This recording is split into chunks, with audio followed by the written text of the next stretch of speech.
Le cancer, c'est une maladie très complexe. Néanmoins, il y a eu des avancées majeures, et notamment sur les cancers des enfants ces dernières années. Et en même temps, c'est un vrai problème de santé publique parce que c'est la première cause de mortalité par maladie après l'âge de 1 an. 4/5 des enfants qui vont guérir de leur cancer vont présenter des séquelles à long terme. Et puis, il y a 500 enfants qui continuent à décéder chaque année.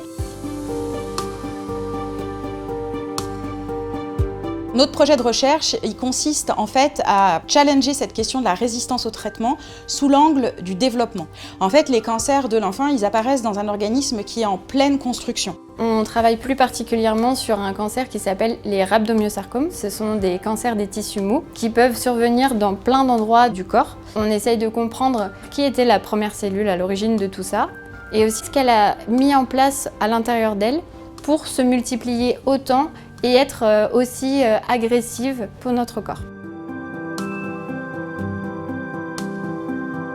Nos objectifs à court terme, c'est évidemment d'essayer de mieux comprendre les mécanismes moléculaires qui sont impliqués dans la résistance au traitement en les éclairant à la lumière des processus développementaux.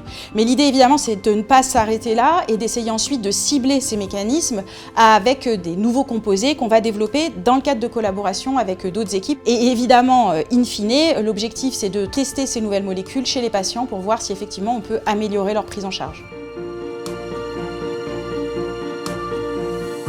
L'aide de la Fondation de France, elle a été particulièrement décisive parce qu'elle nous a permis d'amorcer ce projet.